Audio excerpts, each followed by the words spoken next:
श्री शिवाय नमस्तु भयम। भगवान भोलेनाथ सदा आप और आपके परिवार की रक्षा करें, आप सभी को सदा प्रसन्न रखें। आज की इस कथा में आप सुनेंगे किस प्रकार दक्ष प्रजापति के घर देवी शिवा का जन्म हुआ। बहुत ही सुंदर और रोचक प्रसंग है और इतनी विस्तार पूर्वक कथा केवल शिव महापुराण में ही आपको सुनने को मिल सकती है। हो सके तो आज की कथा भी आप पूरी जरूर सुनिएगा।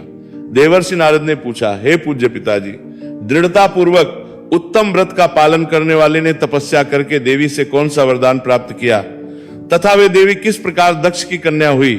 तब ब्रह्मा जी कहने लगे कि हे नारद, तुम धन्य हो। इन सभी मुनियों के साथ भक्ति पूर्वक इस प्रसंग को सुनो। मेरी आज्ञा पाकर उत्तम बुद्धि वाले महाप्रजापति दक्ष ने शिव सागर के उत्तर तट पर स्थित हो देवी जगदम्बिका को पुत्री के रूप में प्राप्त करने की इच्छा तथा उनके प्रत्यक्ष दर्शन की कामना के लिए उन्हें हृदय मंदिर में तपस्या प्रारंभ कर दी। दक्ष ने मन को संयम में रखकर दृढ़ता पूर्वक कठोर व्रत का पालन करते हुए शौच, संतोष आदि नियमों से युक्त होकर 3000 दिव्य वर्षों तक तप किया। वे कभी जल पीकर रहते, कभी हवा पीते और कभी सर्वथा उपवास किया करते थे। भोजन के नाम पर कभी सूखे पत्ते चबा लेते थे। हे मुनिश्रेष्ठ नारद, यम नियम आदि से युक्त हो जगदम्बा की पूजा में लगे हुए दक्ष को शिवा ने प्रत्यक्ष दर्शन दिया। जगन्मय जगदम्बा का प्रत्यक्ष दर्शन पाकर प्रजापति दक्ष ने अपने आप को कृत्य माना। वे कालिका देवी सिंह पर आरूढ़ थी। उनकी अंग कांति शांत थी, मुख बड़ा ही मनोहर था, विचारों भुजाओं से युक्त थी और हाथों में व्रत, अभय, नील कमल और खटक धारण किए हुए थी। उनकी मूर्ति बड़ी ही मनोहारिणी थी। नेत्र कुछ लाल थे, खुले हुए केश बड़े सुंदर दिखाई देते थे। उत्तम प्रभा से प्रकाशित होने वाली उन जगदम्बा को भली भांति प्रणाम करके दक्ष विचित्र द्वारा उनकी स्तुति करते हुए कहने लगे।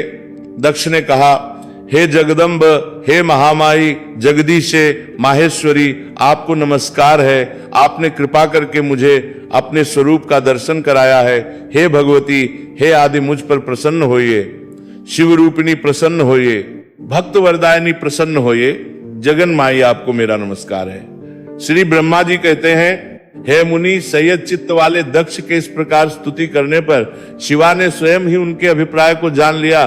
तब भी दक्ष से इस प्रकार कहने लगी, हे दक्ष, तुम्हारी इस उत्तम भक्ति से मैं बहुत संतुष्ट हूं। तुम अपना मनोवांछित वर मांगो, तुम्हारे लिए मुझे कुछ भी अधय नहीं है। तब जगदम्बिका की यह बात सुनकर प्रजापति दक्ष बड़े प्रसन्न हुए और उन शिवा को बारंबार प्रणाम करते हुए बोले, हे जगदम्ब, हे महामाई, यदि आप मुझे वर देने के लिए उद्यत है तो मेरी बात सुनिए और प्रसन्न मेरी इच्छा पूर्ण कीजिए। मेरे स्वामी जो भगवान शिव हैं, वे रुद्र नाम धारण करके ब्रह्मा जी के पुत्र रूप से अवतीर्ण हुए हैं। वे परमात्मा शिव के पूर्ण अवतार हैं, परंतु आपका कोई अवतार नहीं हुआ। फिर उनकी पत्नी कौन होगी? अतः हे शिवे, आप भूतल पर अवतीर्ण होकर उन महेश्वर को अपने रूप लावण्य से मोहित कीजिए। देवी, आपके सिवा दूसरी कोई स्त्री रुद्रदेव को कभी मोहित नहीं कर सकती, इसलिए आप मेरी पुत्री होकर समय महादेव जी की पत्नी होइए। इस प्रकार सुंदर लीला करके आप हर मोहिनी अर्थात भगवान शिव को मोहित करने वाली बनिए। देवी, यही मेरे लिए वर है।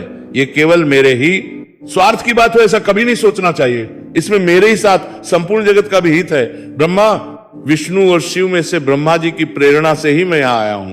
प्रजापति दक्ष के ऐसे वचन सुनकर जगदम्बिका शिवा हंस पड़ी और मन ही मन शिव का स्मरण करके बोली, हे प्रजापति दक्ष, मेरी उत्तम बात सुनो। मैं सत्य कहती हूँ, तुम्हारी भक्ति से मैं अत्यंत प्रसन्न होकर तुम्हें संपूर्ण मनोवांछित वस्तु देने के लिए उत्थित हूँ। दक्ष, यद्यपि मैं महेश्वरी हूँ, तथापि तुम्हारी भक्ति के अधीन होकर तुम्हारी पत्नी के गर्भ से तुम्हारी पुत्री के रूप में होंगी, इसमें कोई संशय नहीं। मैं अत्यंत दुख से तपस्या करके ऐसा प्रयत्न करूंगी जिससे महादेव जी का उनकी पत्नी हो जाऊं। इसके सिवा और किसी उपाय से कोई कार्य सिद्ध नहीं हो सकता, क्योंकि वे भगवान सदाशिव सर्वथा निर्विकार हैं, ब्रह्मा और विष्णु के भी सेव्य हैं तथा नित्य परिपूर्ण रूप ही हैं। मैं सदा उनकी दासी और प्रिय हूं।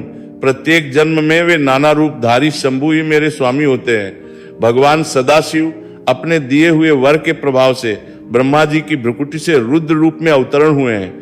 मैं भी उनकी आज्ञा के अनुसार यहाँ अवतार लूंगी। हेतांत, अब तुम अपने घर को जाओ। इस कार्य में जो मेरी अथवा सहायिका होगी उसे मैंने जान लिया है। अब शीघ्र ही मैं तुम्हारी पुत्री होकर महादेव जी की पत्नी बनूंगी। दक्ष से ये उत्तम वचन कहकर मन ही मन शिव जी की आज्ञा प्राप्त करके देवी शिवा ने शिव की बिंदु का चिंतन करते हुए फिर कहा, हे प्रजापति, परंतु मेरा एक प्राण है, उसे तुम्हें सदा मन में रखना चाहिए। उस प्रण को सुना देती हूं, तुम उसे सत्य समझो, मिथ्या मत मानो। यदि तभी मेरे प्रति तुम्हारा आदर घट जाएगा, तब उसी समय मैं अपने शरीर को त्याग दूंगी, अपने स्वरूप में लीन हो जाऊंगी अथवा दूसरा शरीर धारण कर लूंगी। और मेरा ये कथन एकदम सत्य है। प्रजापति, प्रत्येक स्वर्ग या कल्प के लिए तुम्हें ये वर दे दिया गया, मैं तुम्हारी पुत्री होकर भगवान शिव की पत्नी होंगी। मुख्य प्रजापति दक्ष से ऐसा कहकर महेश्वरी शिवा उनके देखते ही देखते वहीं अंतर ध्यान हो गई।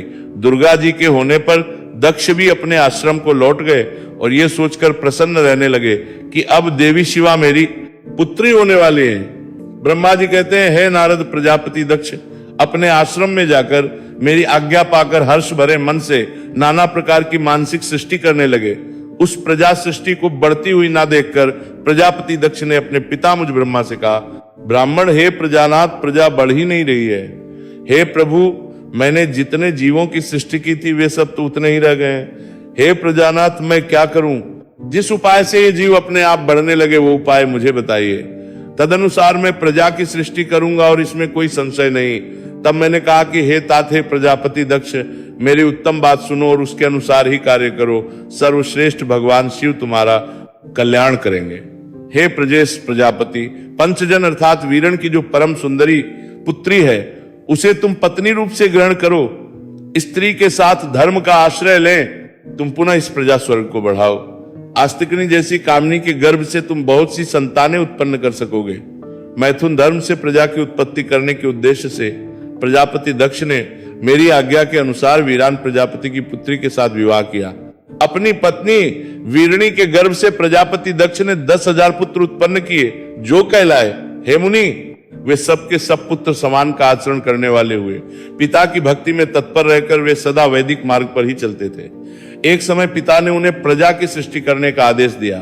तब वे सभी दक्षायण नामधारी पुत्र सृष्टि के उद्देश्य से तपस्या करने के लिए पश्चिम दिशा की ओर गए।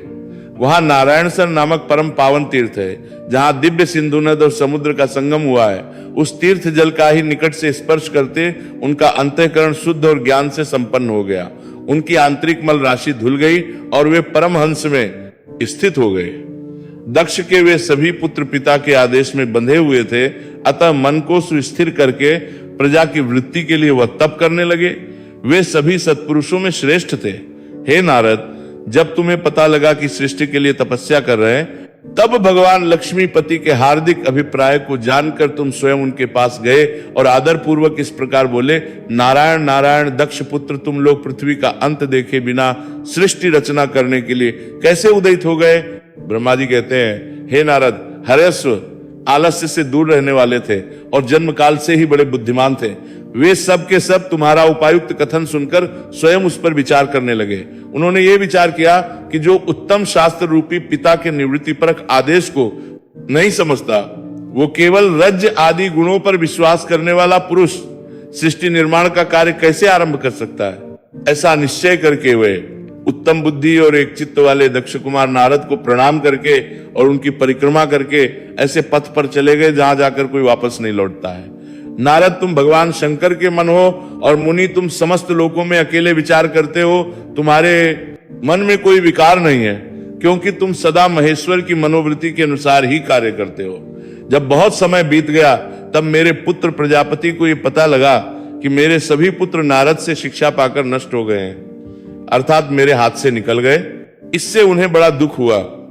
वे बार बार कहने लगे, उत्तम संतानों का पिता होना शोक का ही स्थान है, क्योंकि श्रेष्ठ पुत्रों के बिछड़ जाने से पिता को बड़ा कष्ट होता है। शिव जी की माया से मोहित होने से दक्ष को पुत्र वियोग के कारण बहुत शोक होने लगा। तब मैंने आकर अपने पुत्र दक्ष को बड़े प्रेम से समझाया और सांत्वना दी। देव का विधा होता है इत्यादि बातें बताकर उनके मन को शांत किया। मेरे सांत्वना देने पर दक्ष पुनः पंच कन्या आशिकनी के गर्भ से शौलास नाम के एक सहस्त्र पुत्र उत्पन्न किए। पिता का आदेश पाकर वे पुत्र भी प्रजा सृष्टि के लिए दृढ़ता पूर्वक प्रतिज्ञा पालन का नियम लेकर उसी स्थान पर गए जहां उनके सिद्धि को प्राप्त हुए बड़े भाई गए थे। नारायण सरोवर के जल का स्पर्श होने मात्र से उनके सारे पाप नष्ट हो गए, उनके अंतःकरण में शुद्धता आ गई और वे उत्तम व्रत के पालक ब्रह्मा का जप करते हुए वहां बड़ी भारी तपस्या करने लगे। उन्हें प्रजा सृष्टि के लिए तुम पुनः पहले की तरह ईश्वरी गति का स्मरण करते हुए उनके पास गए और वही बात कहने लगे जो उनके भाइयों से पहले ही कह चुके थे। मुनि, तुम्हारे दर्शन अमोघ है, इसलिए तुमने उनको भी भाइयों का ही मार्ग दिखलाया। वे भाइयों के ही ऊर्ध्व गति को प्राप्त हुए। उसी समय प्रजापति दक्ष को बहुत से उत्पात दिखाई दिए। इससे मेरे पुत्र दक्ष को बड़ा विस्मय हुआ और वे मन ही मन बहुत दुखी हुए। फिर उन्होंने पूर्ववत तुम्हारी ही करतूत से अपने पुत्रों का नाश हुआ सुना। इससे उन्हें बड़ा आश्चर्य हुआ। वे पुत्र शोक से मूर्छित होकर अत्यंत कष्ट का अनुभव करने लगे। फिर दक्ष ने तुम पर बड़ा क्रोध किया और कहने लगे कि नरद बड़ा दुष्ट है।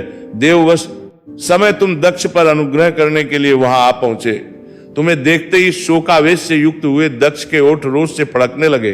तुम्हें सामने पाकर वे धिक्कारने और निंदा करने लगे। दक्ष कहने लगे, वो नीच, तुमने ये क्या किया? तुमने झूठ मूठ साधुओं का बाना पहन रखा है।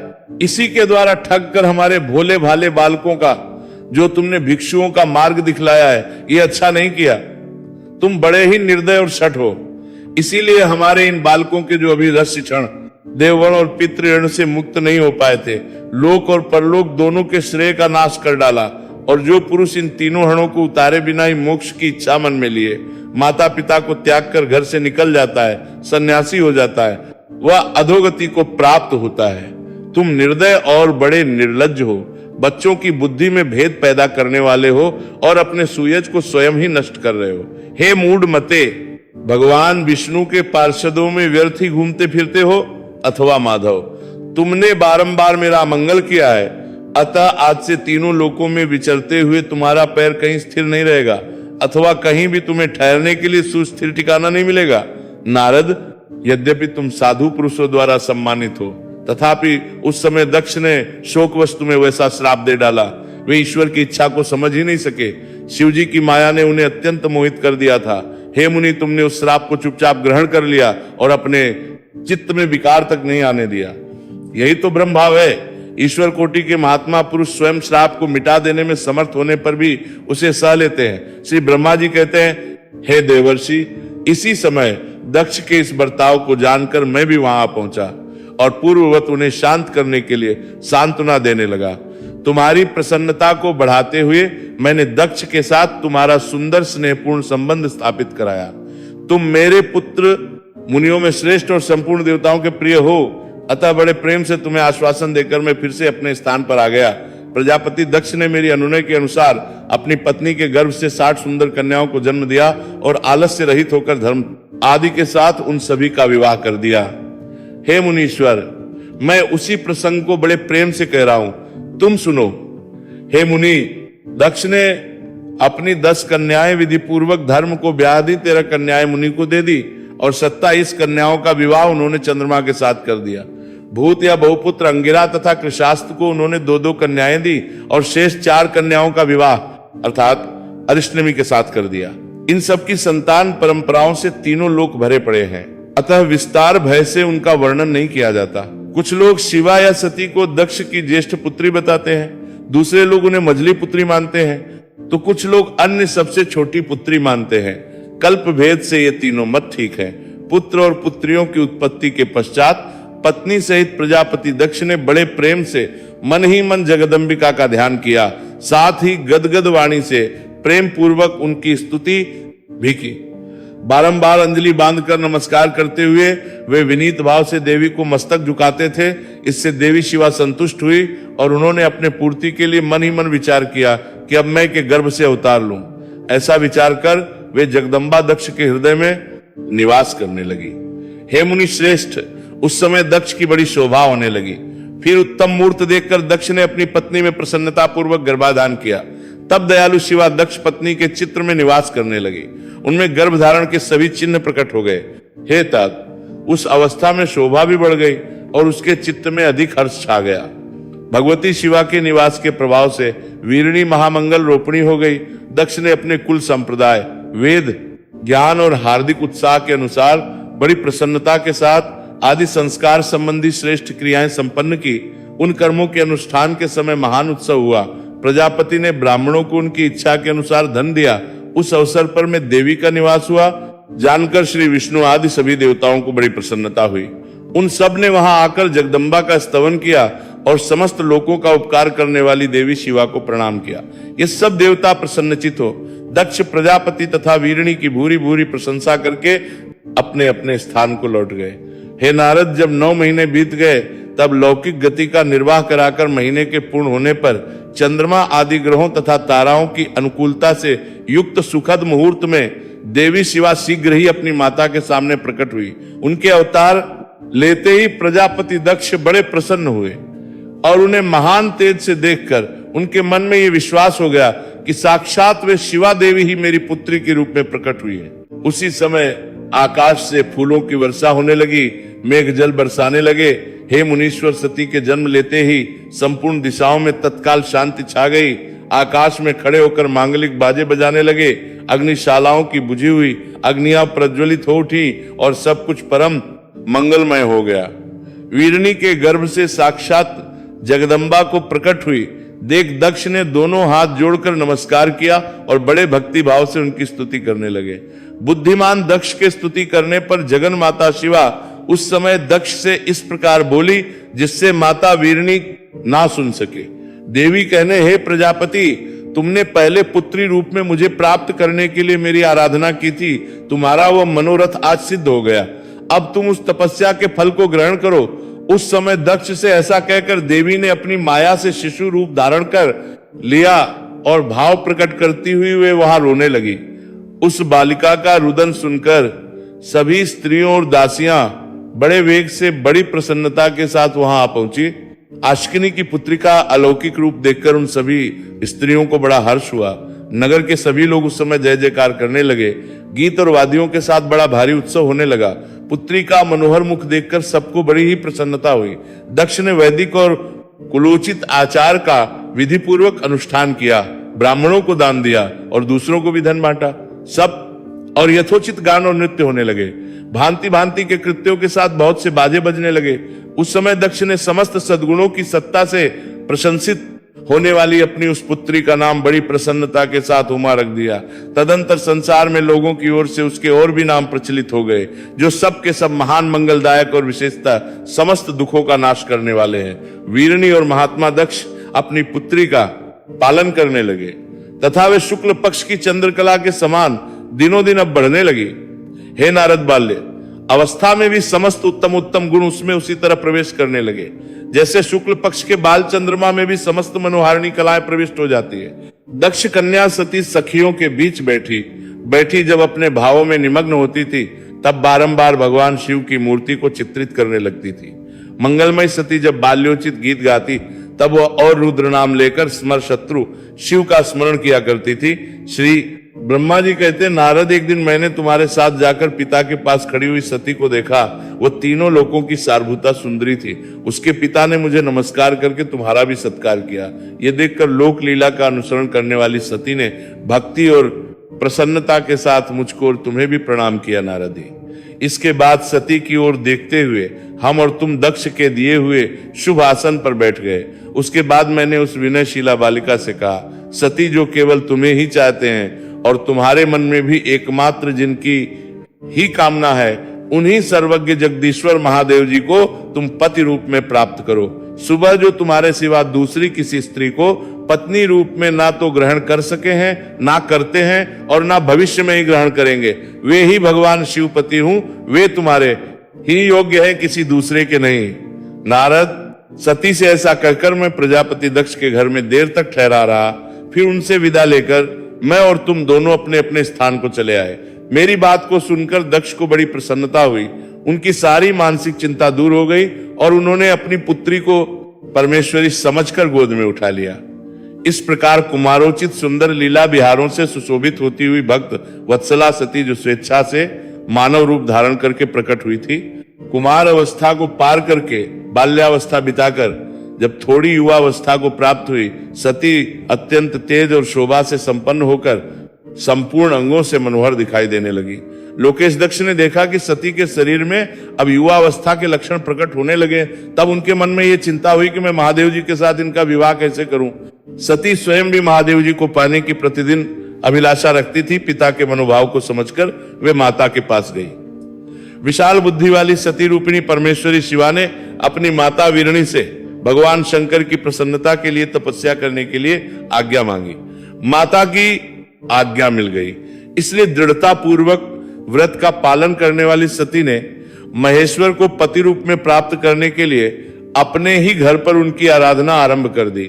आश्विन मास में नंदा अर्थात प्रतिपदा, षष्ठी और एकादशी तिथियों में उन्होंने भक्ति पूर्वक गुड़, भात और नमक चढ़ाकर भगवान शिव का पूजन किया और उन्हें नमस्कार करके उसी नियम के साथ उस मास को बिताया। कार्तिक मास की चतुर्दशी को सजाकर रखे हुए मालपुओं और खीर से परमेश्वर शिव की आराधना करके वे नित्य निरंतर उनका चिंतन करने लगी। मार्गशीर्ष मास पूर्व को शिव का पूजन किया कि कृष्ण पक्ष की अष्टमी तिथि को तिल, जौ और चावल से हर की पूजा करके ज्योतिर्मय दीप अथवा आरती करके सती अपना दिन बिताती थी। पौष मास के शुक्ल पक्ष की सप्तमी को रात भर जागरण करके प्रातः काल खिचड़ी का नैवेद्य लगाकर वे शिव जी की पूजा करती थी। माघ की पूर्णिमा को रात में जागरण करके सवेरे नदी में नहाती और गीले वस्त्र सहित तट पर बैठकर भगवान शंकर की पूजा किया करती। फाल्गुन मास के कृष्ण पक्ष की चतुर्दशी तिथि को रात में जागरण करके उस रात के चारों पहरों में शिव जी की विशेष पूजा करती और नटों द्वारा नाटक भी कराती थी। चैत्र मास के शुक्ल पक्ष की चतुर्दशी को वे दिन रात शिव जी का स्मरण करती हुई अपना समय बिताती और ढाक के फूलों तथा दवनों से भगवान शिव की पूजा करती थी। विषाक्त शुक्ल तृतीया को सती तिल का आहार करके रहती और नए जौ के भात से रुद्रदेव की पूजा करके उस महीने को बिताती थी। ज्येष्ठ की पूर्णिमा को रात में सुंदर वस्त्रों और भटकटैया के फूलों से जी की पूजा करके वे निराहार रहकर ही अपना मास व्यतीत करती थी। आषाढ़ के शुक्ल पक्ष की चतुर्दशी को काले वस्त्र और भटकटैया के फूलों से वे रुद्रदेव का पूजन करती थी। श्रावण मास के शुक्ल पक्ष की अष्टमी और चतुर्दशी को वे यज्ञों, पवित्रों वस्त्रों और कुश की पवित्री से शिव जी की पूजा किया करती थी। भाद्रपद मास के कृष्ण पक्ष की त्रयोदशी तिथि को तरह तरह के फूलों और फलों से शिव जी का पूजन करके सती चतुर्दशी तिथि को केवल जल का आहार किया करती थी। तरह तरह के फलों, फूलों और उस समय उत्पन्न होने वाले अन्नों द्वारा वे शिव जी की पूजा करती और महीने भर अत्यंत नियमित आहार करके केवल जप में ही लगी रहती थी। सभी महीनों में सारे दिन सती केवल शिव जी की आराधना में ही लीन रहती थी। अपनी इच्छा से मानव रूप धारण करने वाली वे देवी दृढ़ता पूर्वक उत्तम व्रत का पालन करती थी। इस प्रकार नंदा को पूर्ण रूप से समाप्त करके भगवान शिव में अनन्य भाव रखने वाली सती एकाग्रचित्त होकर बड़े प्रेम से भगवान शिव का ध्यान करने लगी और उस ध्यान में ही निश्चल भाव से स्थित होकर गई। मुनि इसी समय सब देवता और ऋषि भगवान विष्णु और मुझको आगे करके सती की तपस्या देखने के लिए गई। वहां आकर देवताओं ने देखा सती मूर्तिमती दूसरी सिद्धि के समान जान पड़ती हैं। वे भगवान शिव के ध्यान में निमग्न होकर उस सिद्ध अवस्था को पहुंच गई थी। समस्त देवताओं ने बड़ी प्रसन्नता के साथ वहां दोनों हाथ जोड़कर देवी सती को नमस्कार किया। मुनियों ने भी मस्तक झुकाए और श्री हरि आदि के मन में भी प्रीति उमड़ाई। श्री विष्णु आदि सभी देवता और मुनि आश्चर्यचकित होकर सती देवी की तपस्या की भूरी भूरी प्रशंसा करने लगे। फिर देवी को प्रणाम करके वे देवता और मुनि तुरंत ही गिरि श्रेष्ठ कैलाश को गए, जो भगवान शिव को बहुत ही प्रिय है के साथ मैं और लक्ष्मी जी के साथ भगवान वासुदेव भी प्रसन्नता पूर्वक महादेव जी के निकट गए। वहां जाकर भगवान शिव को देखते ही बड़े वेग से प्रणाम करके सब देवताओं ने दोनों हाथ जोड़कर विनीत भाव से नाना प्रकार के स्तोत्रों द्वारा उनकी स्तुति करके अंत में कहा, प्रभु आपकी सत, व्रज और तम नामक जो 3 शक्तियां हैं उनके राग आदि वेग असह्य हैं। वेद अथवा लोकप्रिय आपका स्वरूप है। आप शरणागतों के पालक हैं और आपकी शक्ति बहुत अपार है, उसकी कहीं कोई सीमा नहीं। आपको नमस्कार है। हे दुर्गा पत्ते, जिनकी इंद्रियां दुष्ट है, वश में नहीं हो पाती, उनके लिए आपकी प्राप्ति का कोई मार्ग सुलभ नहीं है। आप सदा भक्तों के उद्धार में तत्पर रहते हैं। आपका तेज छुपा हुआ है। आपको नमस्कार है। ब्रह्मा जी कहते हैं, नारद इस प्रकार महादेव जी की स्तुति करके श्री विष्णु आदि सब देवता उत्तम भक्ति से मस्तक झुकाए प्रभु शिव जी के आगे चुपचाप खड़े हो गए। श्री ब्रह्मा जी हैं, श्री विष्णु आदि देवताओं द्वारा की हुई उस स्तुति को सुनकर सबकी उत्पत्ति के हेतु भूत भगवान शंकर बड़े प्रसन्न हुए और जोर जोर से हंसने लगे। मुझ ब्रह्मा और विष्णु को अपनी अपनी पत्नी के साथ आया हुआ देख महादेव जी ने हम लोगों से यथोचित वार्तालाप किया और हमारे आगमन का कारण पूछा। रुद्र बोले, हे हरे, हे विधेय तथा हे देवताओं और महर्षियों, आज निर्भय होकर यहाँ अपने आने का कारण तो बताओ। तुम लोग यहाँ किस लिए आए हो और कौन सा कार्य आन पड़ा है, वो मैं सब कुछ सुनना चाहता हूं, क्योंकि तुम्हारे द्वारा की गई स्तुति से मेरा मन बहुत प्रसन्न है। मुनि, महादेव जी के इस प्रकार पूछने पर भगवान विष्णु की आज्ञा से मैंने वर्क लाभ आरंभ किया। मुझ ब्रह्मा ने कहा, हे देवादिदेव महादेव, हे करुणा सागर, हे प्रभु, हम दोनों इन देवताओं ऋषियों के साथ जिस उद्देश्य से यहाँ आए हैं उसे हे वृषभध्वज विशेषता आपके लिए ही हमारा यहाँ आगमन हुआ है, क्योंकि हम तीनों सारथी हैं। सृष्टि चक्र के संचालन रूप प्रयोजन की सिद्धि के लिए एक दूसरे के सहायक है। सारथी को सदा परस्पर यथायोग्य सहयोग करना चाहिए, अन्यथा ये जगत टिक नहीं सकता। हे महेश्वर, कुछ ऐसे असुर उत्पन्न होंगे जो मेरे हाथ से मारे जाएंगे, कुछ भगवान विष्णु के और कुछ आपके हाथों नष्ट होंगे। महाप्रभु, असुर ऐसे भी होंगे जो आपके वीर से उत्पन्न हुए पुत्र के हाथों से ही मारे जा सकेंगे। प्रभु, कभी कोई विरले ही असुर ऐसे होंगे जो माया के हाथों द्वारा वध को प्राप्त होंगे। आप भगवान शंकर की कृपा से ही देवताओं को सदा उत्तम सुख प्राप्त होगा। घोर असुरों का विनाश करके आप जगत को सदा स्वास्थ्य और अभय प्रदान करेंगे, अथवा यह भी संभव है कि आपके हाथ से कोई असुर मारे ना जाए, क्योंकि आप सदा योग युक्त रहते हुए भी राग द्वेष से रहित है तथा एकमात्र दया में ही लगे रहते हैं। हे ईश, यदि वे असुर भी आराधित हो, आपकी दया से अनुग्रहित होते रहे, तो सृष्टि और पालन का कार्य भला कैसे चल सकता है। अतः हे वृषभध्वज, आपको प्रतिदिन सृष्टि आदि के उपयुक्त कार्य करने के लिए तैयार रहना चाहिए। यदि सृष्टि पालन और संहार रूप कर्म ना करने हो, तब तो हमने माया से जो भिन्न भिन्न शरीर धारण किए हैं उनकी कोई उपयोगिता अथवा औचित्य ही नहीं है। वास्तव में हम तीनों एक ही हैं, कार्य के से भिन्न भिन्न देह धारण करके स्थित है। यदि कार्य भेद ना सिद्ध हो तब तो हमारे रूप भेद का कोई प्रयोजन ही नहीं है। हे देव, एक ही परमात्मा महेश्वर तीन स्वरूपों में अभिव्यक्त हुए हैं। इस रूप भेद में उनकी अपनी माया ही कारण है। वास्तव में प्रभु स्वतंत्र है, वे लीला के उद्देश्य से ही ये सृष्टि आदि कार्य करते हैं। भगवान श्री हरि उनके बाएं अंग से प्रकट हुए हैं, मैं ब्रह्मा उनके दाएं अंग से प्रकट हुआ हूं, और आप रुद्रदेव उन सदा शिव के हृदय से आविर्भूत हुए हैं, अतः शिव के पूर्ण रूप है। हे प्रभु, इस प्रकार अभिन्न रूप होते हुए भी हम तीन रूपों में प्रकट हैं। हे सनातन देव, हम तीनों उन्हीं भगवान सदाशिव और शिवा के पुत्र हैं। इस यथार्थ तत्व का आप हृदय से अनुभव कीजिए। हे प्रभु, मैं और श्री विष्णु आपके आदेश से प्रसन्नता पूर्वक लोक की सृष्टि और पालन के कार्य कर रहे हैं तथा कार्य कारणवश सपत्नीक भी हो गए हैं। अतः आप विश्व हित के लिए तथा देवताओं को सुख पहुंचाने के लिए एक परम सुंदरी रमणी को अपनी पत्नी बनाने के लिए ग्रहण कीजिए। हे महेश्वर, एक बात और है, उसे भी सुनिए। मुझे पहले के वृतांत का स्मरण हो आया है। पूर्व काल में आपने ही शिव रूप से जो बातें हमारे सामने कही थी वही इस समय सुना रहा हूं। हे प्रभु, आपने कहा था कि हे ब्राह्मण, मेरा ऐसा ही उत्तम रूप तुम्हारे अंग विशेष ललाट से प्रकट होगा जिसकी लोक में रुद्र नाम से प्रसिद्धि होगी। तुम ब्रह्मा सृष्टिकर्ता हो गए, श्री हरि जगत का पालन करने वाले हुए, और मैं रुद्र रूप होकर संहार करने वाला हूंगा। एक स्त्री के साथ विवाह करके लोक के उत्तम कार्य की सिद्धि करूंगा। अपनी कही हुई इस बात को याद करके हे प्रभु, अपनी ही पूर्व प्रतिज्ञा को पूर्ण कीजिए। हे प्रभु, लग्न ही इसकी तारीख करने वाले होऊंगा, सित्तर से समंत्राना पूरा होऊंगा। एक स्वामीन, आपका यह आदेश है कि मैं सृष्टि करूं, श्री हरि पालन करें और आप स्वयं संहार के हेतु बनकर प्रकट हों। सो साक्षात शिव ही संहारकर्ता के रूप में प्रकट हुए हैं। आपके बिना तो हम दोनों अपना अपना कार्य करने में समर्थी नहीं है। हे प्रभु, हे भगवान, अतः आप एक ऐसी कामिनी को स्वीकार कीजिए जो लोकहित के कार्य में तत्पर रहे।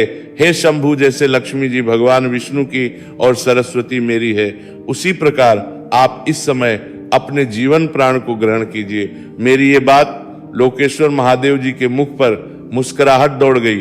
वे श्री हरि के सामने मुझसे इस प्रकार बोले। भगवान कहने लगे, हे ब्राह्मण, हे हरि, तुम दोनों मुझे सदा ही अत्यंत प्रिय हो। तुम दोनों को देखकर मुझे बड़ा आनंद मिलता है। तुम लोग समस्त देवताओं में श्रेष्ठ और त्रिलोकी के स्वामी हो।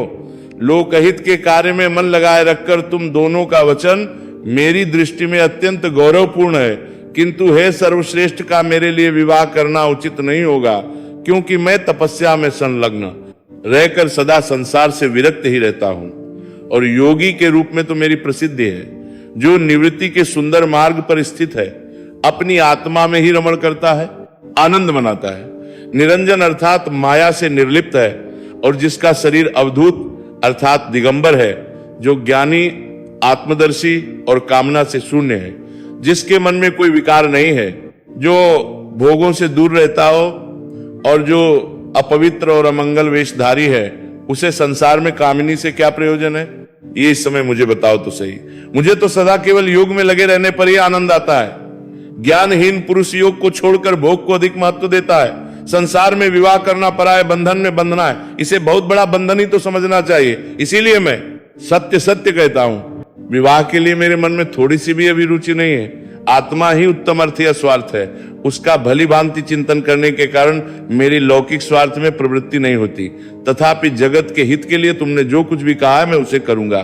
तुम्हारे वचन को गरिष्ठ मानकर अथवा अपनी कही हुई बात को पूर्ण करने के लिए मैं अवश्य ही विवाह करूंगा, क्योंकि मैं सदा भक्तों के वश में रहता हूं। और जैसे मैं नारी को प्रिय पत्नी के रूप में ग्रहण करूंगा और जैसी शर्त के साथ ग्रहण करूंगा, अब उसे भी सुनो। हे हरे, हे मैं जो कुछ कहता हूं वह सर्वथा उचित ही है। जो नारी मेरे तेज को विभाग पूर्वक ग्रहण कर सके, जो योगिनी तथा इच्छा अनुसार रूप धारण करने वाली हो, उसी को तुम पत्नी बनाने के लिए मुझे बताओ। जब मैं योग में तत्पर रहूं तब उसे भी योगिनी बनकर रहना होगा, और जब मैं काम सत हो तब उसे भी कामिनी के रूप में ही मेरे पास रहना होगा। वेद विद्वान जिन्हें अविनाशी बतलाते हैं, उन ज्योति स्वरूप सनातन शिव का मैं सदा चिंतन करता हूं और करता रहूंगा। हे ब्राह्मण, उन सदाशिव के चिंतन में जब मैं ना लगा हूं तभी उस भाविनी के साथ मैं समागम कर सकता हूं। जो मेरे शिव चिंतन में विघ्न डालने वाली होगी वह जीवित नहीं रह सकती, उसे अपने जीवन से हाथ धोना पड़ेगा। तुम विष्णु और मैं तीनों ही ब्रह्म स्वरूप शिव के अंशु भूत हैं। अतः है महाभागण, हमारे लिए उनका निरंतर चिंतन करना ही उचित है।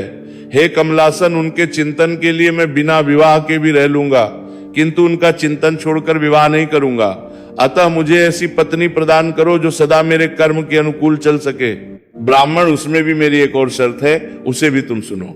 यदि उस स्त्री का मुझ पर और मेरे वचन पर अविश्वास होगा तो मैं उसका त्याग कर दूंगा। उनकी ये बात सुनकर मैंने और श्री हरि ने मंद मुस्कान के साथ मन ही मन प्रसन्नता का अनुभव किया। फिर मैं विनम्र होकर कहने लगा कि हे नाथ, हे महेश्वर, हे प्रभु, आपने जैसी नारी की खोज आरंभ की है, वैसे ही इस विषय में मैं आपको प्रसन्नता पूर्वक कह रहा हूं। साक्षात सदा शिव की धर्म पत्नी जो उमा है, वे ही जगत का कार्य सिद्ध करने के लिए भिन्न भिन्न रूपों में प्रकट हुई है। हे प्रभु, सरस्वती और लक्ष्मी ये तो रूप धारण करके भी पहले ही यहां आ चुकी है। इनमें लक्ष्मी तो श्री विष्णु की प्राण वल्लभा हो गई, और सरस्वती मेरी अब हमारे लिए वे तीसरा रूप धारण करके प्रकट हुई है। हे प्रभु, लोकहित का कार्य करने की इच्छा वाली देवी शिवा तक्षपुत्री में अवतरण हुई है। उनका नाम सती है। सती ही ऐसी भार्या हो सकती है। हे प्रभु, जो सदा आपके लिए हितकारिणी हो, देवेश महातेजस्विनी सती आपके लिए, आपको पति रूप में प्राप्त करने के लिए दृढ़ता पूर्वक कठोर व्रत का पालन करती हुई तपस्या कर रही है। हे महेश्वर, आप उन्हें वर देने के लिए जाइए, कृपा कीजिए और बड़ी प्रसन्नता के साथ उन्हें उनकी तपस्या के अनुरूप वर देकर उनके साथ विवाह कर लीजिए। हे भगवान विष्णु की मेरी तथा इन संपूर्ण देवताओं की यही इच्छा है, आप अपनी शुभ दृष्टि से हमारी इच्छा को पूर्ण कीजिए, जिससे हम आदर पूर्वक इस उत्सव को देख सकें। ऐसा होने से तीनों लोकों में सुख देने वाला परम मंगल होगा और सबकी सारी चिंता मिट जाएगी, इसमें कोई संशय नहीं है। मेरी बात समाप्त होने पर लीला विग्रह धारण करने वाले भक्त महेश्वर से मधुसूदन अछूत ने इसी का समर्थन किया। तब भक्त भगवान शिव ने हंसकर कहा, बहुत अच्छा, ऐसा ही होगा। उनके ऐसा कहने पर हम दोनों उनसे आज्ञा लेकर अपनी अपनी पत्नी तथा देवताओं और मुनियों के साथ अत्यंत प्रसन्न होकर अपने अपने स्थान को चले आए। श्री ब्रह्मा जी कहते हैं, हे मुनि, उधर सती ने आश्विन मास के शुक्ल पक्ष की अष्टमी तिथि को उपवास करके भक्ति भाव से सर्वेश्वर शिव का पूजन किया। इस प्रकार नंदा व्रत पूर्ण होने पर नवमी तिथि को मग्न हुई सती को भगवान शिव ने प्रत्यक्ष दर्शन दिया। उनका श्री विग्रह सर्वांग सुंदर और गौरवर्ण का था। उनके 5 मुख थे और प्रत्येक मुख में 3-3 नेत्र थे। भाल देश में चंद्रमा शोभा पा रहा था, उनका चित्त प्रसन्न था और कंठ में नीलचिन दृष्टि गोचर होता था। उनकी 4 भुजाएं थी। उन्होंने हाथों में त्रिशूल, ब्रह्म कपालवर तथा अभय धारण कर रखे थे। भस्ममय से उनका सारा शरीर उद्दासित हो रहा था। गंगा जी उनके मस्तक की शोभा बढ़ा रही थी। उनके सभी अंग बड़े मनोहर थे। वे महान लावण्य के धाम जान पड़ते थे। उनके मुख करोड़ों चंद्रमाओं के समान प्रकाशमान और आहित जनक थे। उनकी अंग कांति करोड़ों कामदेवों को तिरस्कृत कर रही थी तथा उनकी आकृति स्त्रियों के लिए सर्वथा ही प्रिय थी। देवी ने ऐसे सौंदर्य माधुर्य से युक्त प्रभु महादेव जी को प्रत्यक्ष देखकर उनके चरणों की वंदना की। उस समय उनका मुख लज्जा से झुका हुआ था। तपस्या के पुंज का फल प्रदान करने वाले महादेव जी उन्हीं के लिए कठोर व्रत धारण करने वाली सती को पत्नी बनाने के लिए प्राप्त करने की इच्छा रखते हुए भी उनसे इस प्रकार बोले। महादेव जी ने कहा, उत्तम व्रत का पालन करने वाली हे दक्ष नंदिनी, मैं तुम्हारे इस व्रत से बहुत प्रसन्न हूं, इसलिए कोई वर मांगो तुम्हारे मन को, जो अब होगा वही वर मैं तुम्हें दूंगा। श्री ब्रह्मा जी कहते हैं, हे मुनि, जगदीश्वर महादेव जी यद्यपि सती के मनोभाव को जानते थे तो भी उनकी बात सुनने के लिए कहने लगे, देवी कोई वर मांगो। परंतु सती लज्जा के अधीन हो गई थी, इसलिए उनके हृदय में जो बात थी उसे वे स्पष्ट शब्दों में कह ना सकी। उनका जो अभीष्ट मनोरथ था वो लज्जा से आच्छादित हो गया। प्राण वल्लभ भगवान शिव का प्रवचन सुनकर देवी सती प्रेम में मग्न हो गई। इस बात को जानकर भक्त वत्सल भगवान शंकर बड़े प्रसन्न हुए और शीघ्रता पूर्वक बार बार कहने लगे, देवी वर मांगो, वर मांगो। सत्पुरुषों के आश्रयभूत अंतर्यामी शंभु देवी सती की भक्ति के वशीभूत हो गए थे। तब सती ने अपनी लज्जा को रोककर महादेव जी से कहा, हे वर देने वाले प्रभु, मुझे मेरी इच्छा के अनुसार ऐसा वर दीजिए जो टल ना सके। भक्त भगवान शंकर ने देखा कि सती अपनी बात पूरी नहीं कह पा रही हैं। तब वे स्वयं ही उनसे बोले, हे देवी, तुम मेरी भार्या हो जाओ। अपने अभीष्ट फल को प्रकट करने वाले उनके इस वचन को सुनकर आनंद मग्न हुई देवी सती चुपचाप खड़ी रह गई, क्योंकि वे तो मनोवांछित वर पा चुकी थी। फिर दक्ष कन्या प्रसन्न होकर दोनों हाथ जोड़कर मस्तक झुकाकर भक्त वत्सल शिव से इस प्रकार कहने लगी, हे देवादिदेव, हे प्रभु, हे जगतपते, आप मेरे पिता को कहकर वैवाहिक विधि से मेरा पानी ग्रहण कीजिए। ब्रह्मा जी कहते हैं, हे नारद, सती की ये बात सुनकर भक्त वत्सल महेश्वर ने प्रेम से उनकी ओर देखकर कहा, प्रिय ऐसा ही होगा। तब दक्ष कन्या सती भी भगवान शिव को प्रणाम करके भक्ति पूर्वक विदा मांग जाने की आज्ञा प्राप्त करके मोह और आनंद से युक्त होकर अपनी माता जी के पास लौट गई। इधर भगवान शिव भी हिमालय पर अपने आश्रम में प्रवेश करके दक्ष कन्या सती के वियोग से कुछ कष्ट का अनुभव करते हुए उन्हीं का चिंतन करने लगे। हे देवर्ष, फिर मन को एकाग्र करके लौकिक गति का आश्रय लेकर भगवान शंकर ने मन ही मन मेरा स्मरण किया।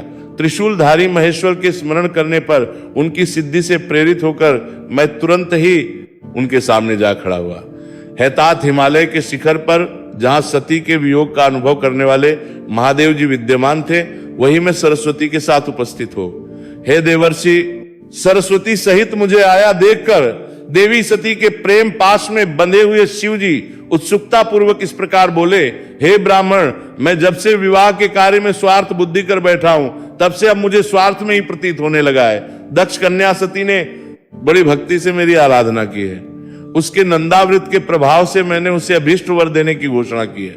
हे ब्राह्मण, तब उसने मुझसे ये कि आप मेरे पति हो जाइए। ये सुनकर सर्वथा संतुष्ट होकर मैंने भी कह दिया कि तुम मेरी पत्नी हो जाओ। तब दक्षायणी सती मुझसे इस प्रकार बोली कि हे जगतपते, आप मेरे पिता को सूचित करके वैवाहिक विधि से मुझे ग्रहण कीजिए। हे ब्राह्मण, उसकी भक्ति से संतोष होने के कारण मैंने उसका वह अनुरोध भी स्वीकार कर लिया। विधाता तब सती अपनी माता के घर चली गई और मैं यहाँ चला आया। इसलिए तुम मेरी आज्ञा से दक्ष के घर जाओ और ऐसा यत्न करो जिससे प्रजापति दक्ष शीघ्र ही मुझे अपनी कन्या का दान कर दे। उनके इस प्रकार आज्ञा देने पर मैं कृत और प्रसन्न हो गया तथा उन भक्त उसल विश्वनाथ से इस प्रकार बोला, हे भगवान, हे शंभु, आपने जो कुछ कहा है उस पर भली भांति विचार करके हम लोगों ने पहले ही उसे सुनिश्चित कर दिया है। हे वृषभध्वज, इसमें मुख्यतः का और मेरा भी स्वार्थ है। दक्ष स्वयं ही आपको अपनी पुत्री प्रदान करेंगे, किंतु आपकी आज्ञा से मैं भी उनके सामने आपका यह संदेश कह दूंगा सर्वेश्वर महाप्रभु महादेव जी से। ऐसा कहकर मैं अत्यंत वेदशाली रथ के द्वारा दक्ष के घर जा पहुंचा। नारद जी ने पूछा, हे वक्ताओं में श्रेष्ठ महाभाग विधाता, बताइए, जब सती घर पर लौटकर आई तब दक्ष ने उनके लिए क्या किया? ब्रह्मा जी कहने लगे, तपस्या करके वर पाकर देवी सती जब घर को लौट गई तब वहां उन्होंने माता पिता को प्रणाम किया। सती ने अपनी सखी के द्वारा माता पिता को तपस्या संबंधी सब समाचार कहलवाया। सखी ने यह भी सूचित किया कि सती को महेश्वर से वर की प्राप्ति हुई है, वे सती की भक्ति से बहुत संतुष्ट हुए हैं। फिर सती के मुंह से सारा वृतांत सुनकर माता पिता को बड़ा आनंद प्राप्त हुआ और उन्होंने महान उत्सव किया। उदार चेता दक्ष और महामनुष्य ने वीरणी ने ब्राह्मणों को इच्छा के अनुसार द्रव्य दिया तथा अन्य अंधों और दीनों को भी धन बांटा। प्रसन्नता बढ़ाने वाली अपनी पुत्री को हृदय से लगाकर माता वैरानी ने उनका मस्तक सूंघा और आनंद मग्न होकर उसकी बारंबार प्रशंसा की। तदंतर कुछ समय व्यतीत होने पर धर्मज्ञों में श्रेष्ठ दक्ष इस चिंता में पड़ गए कि मैं अपनी इस पुत्री का विवाह भगवान शंकर के साथ किस प्रकार करूं। महादेव जी प्रसन्न होकर आए थे पर वे तो चले गए, अब मेरी पुत्री वे फिर यहाँ कैसे आएंगे? यदि किसी को शीघ्र ही भगवान शिव के निकट भेजा जाए तो यह भी उचित नहीं जान पड़ता, क्योंकि यदि वे इस तरह अनुरोध करने पर भी मेरी पुत्री को ग्रहण ना करें तो मेरी तो याचना ही निष्फल हो जाएगी। इस प्रकार की चिंता में पड़े वे प्रजापति दक्ष के सामने मैं सरस्वती के साथ सहसा उपस्थित हुआ। मुझ पिता को आया देख दक्ष प्रणाम करके विनीत भाव से खड़े हो गए। उन्होंने मुझे स्वयंभू को यथा योग आसन दिया। दक्ष ने जब मेरे आने का कारण पूछा तब मैंने सब बातें बताकर उनसे कहा, हे प्रजापति, भगवान शंकर ने तुम्हारी पुत्री को प्राप्त करने के लिए निश्चय ही मुझे तुम्हारे पास भेजा है। इस विषय में जो श्रेष्ठ कृत्य हो उसका निश्चय करो। जैसे सती ने नाना प्रकार के भावों से तथा सात्विक व्रत के द्वारा भगवान शिव की आराधना की है, उसी तरह वे भी सती की आराधना करते लिए हे दक्ष, भगवान शिव के लिए ही संकल्पित और प्रकट हुई अपनी इस पुत्री को तुम बिना देर किए उनकी सेवा में सौंप दो, इससे तुम कृतकृति हो जाओगे। मैं नारद के साथ जाकर उन्हें तुम्हारे घर ले आऊंगा, फिर तुम उन्हीं के लिए उत्पन्न हुई अपनी यह पुत्री उनके हाथों में दे दो। श्री ब्रह्मा जी कहते हैं, हे नारद, मेरी यह बात सुनकर मेरे पुत्र दक्ष को बड़ा हर्ष हुआ। वे अत्यंत प्रसन्न होकर कहने लगे, हे पिताजी, ऐसा ही होगा। मुनि तब अत्यंत हर्षित होकर वहां से उस स्थान को लौटा जहां लोक कल्याण में तत्पर रहने वाले भगवान शिव बड़ी ही उत्सुकता से मेरी प्रतीक्षा कर रहे थे। नारद मेरे लौट आने पर स्त्री और पुत्री सहित प्रजापति दक्ष भी पूर्ण काम हो गए। वे इतने संतुष्ट हुए मानो अमृत पीकर अघा गए हों। यहां तक का रोचक प्रसंग तो आप सभी ने सुन लिया, लेकिन इसके आगे जो कुछ भी हुआ उसका वृतांत आप सुनेंगे अगले अध्याय में। अगर आपको आज की ये कथा पसंद आई हो तो प्लीज वीडियो को लाइक करके मुझे कमेंट बॉक्स में बताना मत भूलिएगा।